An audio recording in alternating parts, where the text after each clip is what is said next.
नमस्कार, hot topic में आपका स्वागत है। मैं हूं अखिलेश शर्मा। बीजेपी ने कर्नाटक विधानसभा चुनाव के लिए जारी अपने घोषणा पत्र में हिंदुत्व के एजेंडे पर पूरा जोर लगाया है। बीजेपी ने कहा है कि राज्य में समान नागरिक संहिता और एनआरसी लागू करने की दिशा में आगे बढ़ा जाएगा। साथ ही पार्टी ने गरीब परिवारों के लिए भी कई तरह की मदद का वादा किया है, जिसमें साल में 3 सिलेंडर और हर रोज आधा किलो दूध देना भी शामिल है। बीजेपी अध्यक्ष जेपी नड्डा का कहना है कि यह फ्रीबीज नहीं है, बल्कि कमजोर तबके को ताकतवर बनाने का प्रयास है। उधर कांग्रेस अपना घोषणा पत्र कल सुबह जारी करने जा रही है। एक नजर डालते हैं घोषणा पत्र की उन बातों पर जिन्हें हिंदुत्व से जोड़ा जा रहा है। दरअसल बीजेपी ने घोषणा पत्र में कहा है कि समान नागरिक संहिता के लिए एक समिति का गठन किया जाएगा, जिस तरह से उत्तराखंड में किया गया है। एनआरसी लागू करना यह भी वादा किया गया है।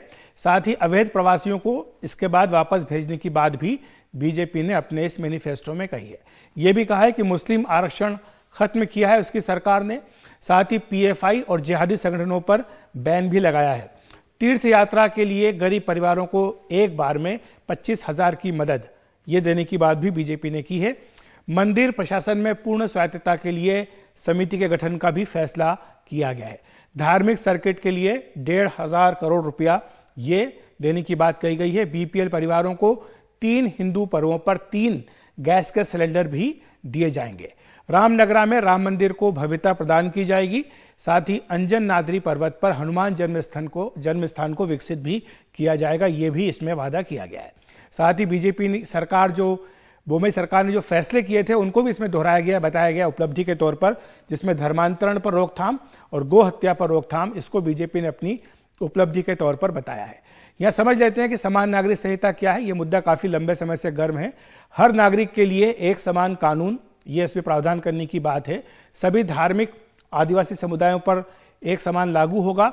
विवाह, संपत्ति, विरासत और गोद लेने आदि में यह लागू किया जाएगा। एक निष्पक्ष कानून होगा जिसका किसी धर्म से रिश्ता नहीं होगा। यह बीजेपी के 3 कोर एजेंडा में से एक है।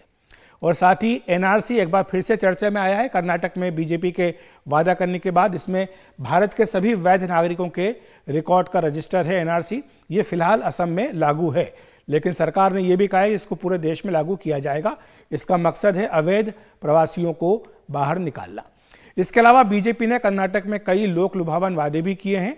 इन पर भी एक नजर डाल लेते हैं। बीपीएल परिवारों को हर साल 3 गैस सिलेंडर 3 बड़े पर्वों पर मुफ्त दिए जाएंगे। बीपीएल परिवारों को हर रोज आधा किलो नंदिनी का दूध भी मिलेगा। और बीपीएल परिवार को हर महीने 5 किलो श्री अन्न श्री धन्य राशन भी दिया जाएगा। एक किट होगी। हर वार्ड में नम्मा क्लिनिक खोले जाएंगे। वरिष्ठ नागरिकों के लिए हर साल मुफ्त में ही हेल्थ चेकअप भी कराया जाएगा सरकार की ओर से। विधवा पेंशन जो भी 800 मिलती है, बढ़ाकर इसे 2,000 रुपये कर दिया जाएगा। अनुसूचित जाति की महिलाओं के नाम पर 10,000 रुपये की एफडी सरकार कराएगी। 30 लाख महिलाओं को मुफ्त बस पास, ये सरकार का फैसला है जिसको फिर से दोहराया गया है। किसानों को बीज के लिए 10,000 रुपये दिए जाएंगे। 5 लाख रुपए तक के लोन पर कोई ब्याज नहीं होगा।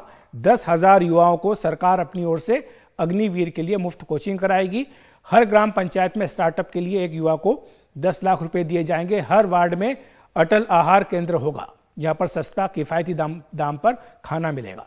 10 लाख बेघर लोगों को मकान दिया जाएगा और शहरी गरीबों के लिए 5 लाख घर बनाए जाएंगे। तो इस तरह से बीजेपी ने पिटारा खोल दिया है वहां पर कर्नाटक की जनता के लिए। उधर कांग्रेस ने 5 गारंटियां दी हैं जिन्हें बीजेपी रेवड़ी कहती है। इसमें हर घर को 200 यूनिट मुफ्त बिजली देने का वादा है। बीपीएल परिवार को 10 किलो चावल देने का वादा है। परिवार की महिला प्रमुख को 2,000 रुपये प्रति महीने कांग्रेस की सरकार अगर आती है तो देगी। बेरोजगार ग्रेजुएट को हर महीने 3,000 और डिप्लोमाधारी को 1,500 रुपये दिए जाएंगे। और साथ ही कल राहुल गांधी ने एक 5वां गारंटी का ऐलान किया, वो है महिलाओं को सरकारी बसों में मुफ्त यात्रा। तो ये कांग्रेस की गारंटियां हैं। कांग्रेस के क्या वादे हैं इसका खुलासा कल होगा, लेकिन फिलहाल सुन लेते हैं कि जेपी नड्डा ने कांग्रेस को किस तरह से ट्रबल इंजन बताया है। We have got double engine. There is a trouble engine. We are there for development. They are for the reverse care. We are there to give the pace to the development. They are there to put brakes to the development. That we have to understand. When I talk about the double engine, we are delivering best without rest. तो BJP के इसी घोषणा पत्र पर चर्चा करने के लिए हमारे साथ अजय आलोक जी हैं, बीजेपी के प्रवक्ता, साथ ही अभय दुबे जी हैं, कांग्रेस के प्रवक्ता। आप दोनों का बहुत बहुत स्वागत है एनडीटीवी इंडिया पर। अजय जी, सबसे पहले आप ही के पास आऊंगा। कर्नाटक की जनता के लिए समान नागरिक संहिता का वादा, एनआरसी लागू करने का वादा, इसके पीछे बीजेपी की क्या सोच है? देखिए, समान नागरिक संहिता ये कोई आज की सोच नहीं है भारतीय जनता पार्टी की। भारतीय जनता पार्टी, उसके पहले जनसंघ, ये सोच हमेशा शुरू से एम्बेडेड रही है। It is embedded in the thought process. और ये सिर्फ हमारी भी सोच नहीं है, ये संविधान की भी यही सोच है।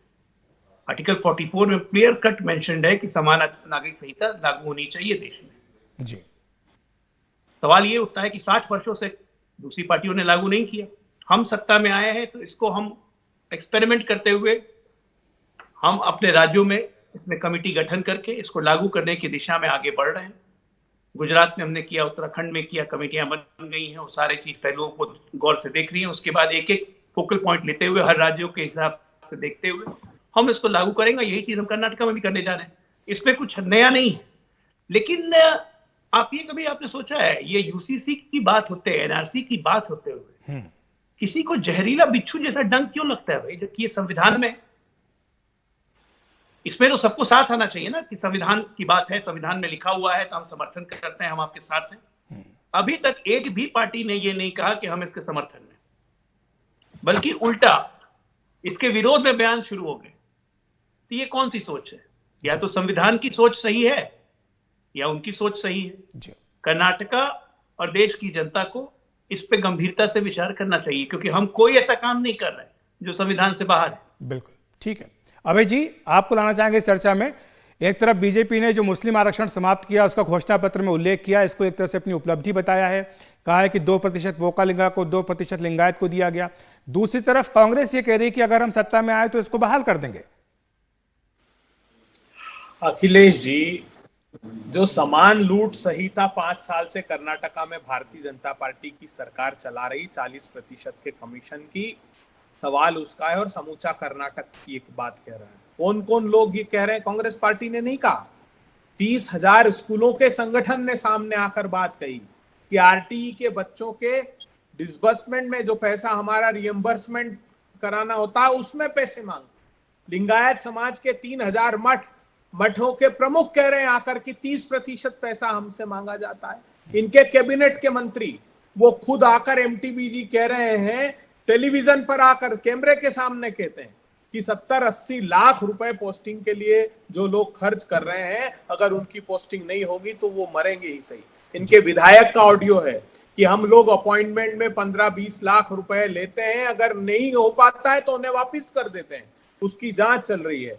तो प्रत्येक स्तर पर 40% के कमीशन का भीषणतम भ्रष्टाचार। इनको तो छोड़िए, इनका कार्यकर्ता संतोष पाटिल, वो प्रधानमंत्री जी को चिट्ठी लिखता रहा, प्रधानमंत्री जी मेरे जैसे छोटे से कार्यकर्ता से 40% कमीशन मांग रहे हैं। एक बसवराज ठेकेदार है, उसने कहा मैंने कोविड के क्राइसिस में इस मुद्दे पर बात करेंगे, लेकिन जो सवाल था मुस्लिम आरक्षण को लेकर, समान नागरिक संहिता को लेकर, क्या कांग्रेस पार्टी इस पर स्टैंड क्या है? समान नागरिक संहिता को लेकर जो बीजेपी ने वादा किया है कर्नाटक में, दोनों पर देश की जनता को, अखिलेश जी मूर्धन्य पत्रकार है, उनके शो में ये ज्ञात होना चाहिए।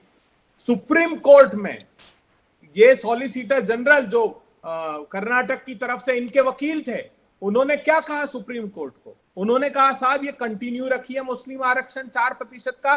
चौथी पेशी पर भी उन्होंने रिप्लाई फाइल नहीं किया और कहा 9 मई के बाद मैं फाइल करूंगा ताकि कर्नाटक के चुनाव निपट जाए, तब तक की आंखों में धूल झोंकेंगे। जो समान नागरिक संहिता है उसका सच भी जान लीजिए। इन्होंने 17 जून 2016 को 21वें लॉ कमीशन को कहा कि इसकी फाइंडिंग्स निकालिए। वो लॉ कमीशन 2018 में कहता है इसकी कोई आवश्यकता नहीं। नया लॉ कमीशन बनाते हैं 2020 में, उसके अध्यक्ष की नियुक्ति नहीं करते 2 साल तक। उसका कार्यकाल जब फरवरी में खत्म होने वाला होता है 2023 के, उसके कुछ दिन पहले अपॉइंटमेंट करते हैं। अभी कार्यकाल बढ़ाया तो ये सिर्फ चुनावी लॉलीपॉप देने की बात करते हैं। हिंदू समुदाय का उससे कोई सरोकार नहीं। मुझे बता दीजिए, अगर मैरिज का, इनहेरिटेंस का, एडॉप्शन का ये इश्यू सेटल होते हैं तो ये मुस्लिम समुदाय के, हिंदू समुदाय को ये बात ध्यान रखनी चाहिए। एनआरसी पर लोकसभा में जवाब दिया, कि ऐसी कोई नीति नहीं हम एनआरसी लागू करें देश भर में। दूसरी बात बता दूं, इन्होंने झूठ बोला असम में, इन्होंने कहा था कि हम सारे बांग्लादेशियों को 30 लाख लोगों को खदेड़ देंगे। बांग्लादेश के विदेश मंत्री आए, उन्होंने कहा साहब मुझसे आज तक कोई ऐसी बात नहीं की कि हम फोर्सफुली पुश कर देंगे। तो ये सिर्फ अगर वेस्ट बंगाल जाएंगे तो कहेंगे एनआरसी करेंगे चुनाव के समय। क्या हुआ वेस्ट बंगाल के चुनाव को? ठीक है अभय जी, अजय जी के पास जाना चाहेंगे। अजय जी, आपने सुना कह रहे हैं कि ये केवल चुनावी लॉलीपॉप है, सरकार इसको लेकर गंभीर नहीं है, चाहे वो समान नागरिक संहिता का मुद्दा हो या फिर एनआरसी का मुद्दा हो। अखिलेश जी, आप देखिए गंभीरता कितनी है। जब आपने सवाल पूछा एनआरसी सीए तो ये चले गए भ्रष्टाचार पे। जब आप इनको वापस वहां घुमा के लाए कि नहीं पहले इस पे क्या स्टैंड है, तो अपना स्टैंड नहीं बताया। 2016 से हम क्या क्या कर रहे हैं वो बताना शुरू कर दिया, लेकिन हमने 4 राज्यों में से लागू कर दिया, वो बोलते हुए इनकी जबान में दही जम गया। क्या लागू कर दिया? अभी भी नहीं बता रहे कि इनका स्टैंड क्या है एनआरसी सीए पे, इनका क्या स्टैंड है यूसीसी पे, यूनिफॉर्म सिविल कोड पे, जिसपे संविधान में उत्तराखंड में मेंशन है। बीच में मत बोलिए, बीच में बोलने का क्या फायदा। नहीं, समिति बनाई है उत्तराखंड में जिसकी रिपोर्ट अभी 2 महीने में आने वाली है। अजय जी, अखिलेश जी, इससे मुझे बताइए कि एक मिनट हिंदू समाज को अभय जी, अजय जी को अपनी बात पूरी कर लेने दे। जी अजय जी। हाँ अखिलेश जी, मैं आपसे एक सामान्य ज्ञान का प्रश्न पूछता हूं। इस देश के उस प्रधानमंत्री का नाम बताइए जिसने भरी सभा में कहा था कि मेरे यहाँ 85% का भ्रष्टाचार है, मैं 1 रुपया भेजता हूं, 15 पैसा पहुंचता है, 85 पैसा खत्म हो जाता है। किसका एडमिशन था? बिल्कुल, ये तो बीजेपी लगातार इस मुद्दे को उठा रही है। जी, का नाम बताइए, देश के दूसरे प्रधानमंत्री का नाम बताइए कि जब भ्रष्टाचार के आरोप लगे तो वो कहे कि कोalition सरकार चलाने के लिए सहयोगियों की बात माननी पड़ती है, कॉम्प्रोमाइजेस करने पड़ते हैं। तो ये बिहार में कहावत है, छलनी दुल्हन सूप के। ये हमें ज्ञान दे रहे हैं 40% कमीशन का, जो खुद एडमिशन करता है कि हम 85% कमीशन करते थे। प्रधानमंत्री का एडमिशन होता है कि हम सहयोगियों को करप्शन करने देते हैं। एक 40% की बात नहीं है, एक नैरेटिव क्रिएट करने की बात है, जो ये कभी सक्सीड नहीं कर पाएंगे, क्योंकि C for Congress and C for corruption and C for communalism. ठीक है, लेकिन अजय जी, दूसरा मुद्दा भी है जो घोषणा पत्र में आज आया है सामने कि बीजेपी लगातार कांग्रेस पर कह रही है कि ये रेवड़ी कल्चर है, लोक लुभावन वादे भी कांग्रेस पार्टी कर रही है, लेकिन बीजेपी का जो मैनिफेस्टो उठा के देखा तो वहां भी इस तरह के वादों की झड़ी लगी हुई है। तो इसको आप कैसे जस्टिफाई करेंगे? देखिए, रेवड़ी होती है 200 यूनिट बिजली फ्री, रेवड़ी होती है बेरोजगार को आप रोजगार नहीं दे रहे हैं लेकिन बेरोजगारी भत्ता दे रहे हैं 2500 3000, ये होती है रेवड़ी। एम्पावर्ड करना, एम्पावरमेंट करना रेवड़ी नहीं होती है। अगर बीपीएल परिवारों को उसमें भी एसटी एसटी की महिलाओं को अगर हम 10,000 रुपए की एफडी दे रहे हैं तो उनका हम इकोनॉमिक एम्पावरमेंट कर रहे हैं, वो रेवड़ी नहीं है। ठीक है, अगर हम कह रहे हैं कि हम 10 लाख मकान देंगे बेघरों को तो ये रेवड़ी नहीं है, क्योंकि हम 4.25 करोड़ मकान अभी तक दे चुके हैं। हम लखपति बना रहे हैं महिलाओं को। इस पूरे बजट का अगर आप फोकस देखिएगा तो ये अक्षर से शुरू होता है जी। अन्न, सबसे पहला पेट, उसके बाद अक्षर मतलब शिक्षा, और उसके बाद आरोग्य मतलब स्वास्थ्य, और 6 एड्स को हमने प्राथमिकता दी। अजय जी, माफी चाहता हूं, बस समय की बहुत कमी है। मैं अभय जी के पास संक्षेप में, अभय जी आप इसका जवाब दे दीजिए 30 सेकंड में, इसके बाद हम प्रोग्राम खत्म करेंगे। जी देखिए, ये झूठ बोलते हैं तो आवाज भारी रखते हैं। यही तो जुमले दिए थे उत्तर प्रदेश में, कहा गृह मंत्री जी ने, अमित शाह साहब ने, कि भाइयों बहनों यूपी का चुनाव जिताओ, होली आने वाली, गैस का सिलेंडर फ्री, दिवाली पर फ्री। दिवाला निकाल दिया साहब, 400 रुपए का 1000 रुपए के पार कर दिया। 60-70 रुपए का दाल और तेल निकाल दिया, लोगों का 200 रुपए के पार कर दिया। पेट्रोल डीजल 2 रुपए के पार कर दिया। जीना दूभर कर दिया कर्नाटका की जनता। पराभव प्रारंभ होगा कर्नाटका से, याद रखिएगा। जितने आंसू बहा रहे हैं ना आप लोग कर्नाटका में जाकर कि हमारे साथ अभद्रता कर दी, जो 5 साल आपने अभद्रता की है, 40% कमीशन खोरी की, उसका सबक कर्नाटका की जनता सिखाएगी। जी अभय जी माफी चाहता हूं। अभय जी, अजय जी, समय मेरे पास इतना ही है। आप दोनों का बहुत बहुत धन्यवाद हमारे साथ जुड़ने के लिए, समझाने के लिए कि आज बीजेपी का जो घोषणा पत्र आया है उसके इन तमाम वादों का आखिर क्या सियासी मतलब है। फिलहाल वक्त एक ब्रेक का।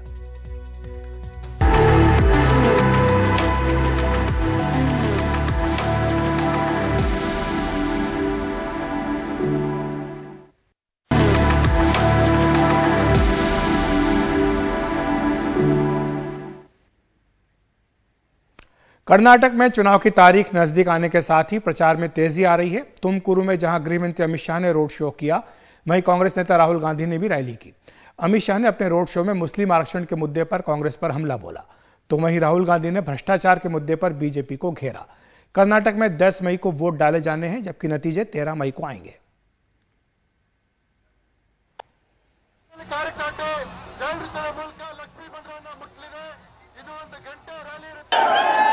कर्नाटक के लिए ढेर सारा काम किया है।